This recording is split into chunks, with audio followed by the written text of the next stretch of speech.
गलिया गईनी ना। पापा जुआवा खेलन कविना गलिया गईनी ना। पापा जुआवा में की करा की हारी आईनी ना। पापा जुआवा में के करा के हार आईनी ना। बेटी जुआवा खेलन भागलपुरिया गईनी ना। बेटी जुआवा खेलन भागलपुरिया गईनी ना। बेटी जुआवा में तुहरा के हार आईनी ना। बेटी जुआवा में तुहरा के हार आईनी ना। पापा गया रे भैंसिया बलुहार आईती ना। पापा गया रे भैंसिया बलुहार आईती ना। पापा पोसल धिया काहे हार आईनी ना।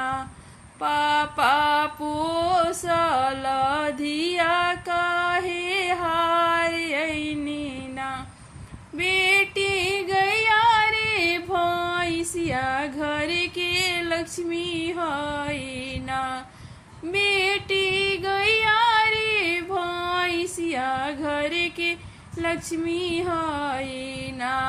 बेटी तू ही तो हऊ पराया धन ना।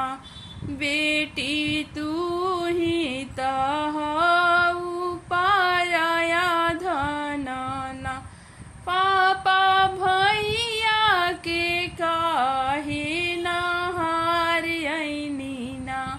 पापा भैया के काहे ना हार आईनी ना। पापा सुंदर बेटी काहे हार आईनी ना। पापा सुंदर बेटी काहे हार आईनी ना। बेटी गाबू से भैया घर के हवे ना। बेटी बाबू से भैया घर के हवे ना। बेटी तू ही तो हऊ पराया धन ना। बेटी तू ही तो हऊ पराया धन ना। बेटी तोहरा के हम तो हार आईनी ना। बेटी तोहरा के हम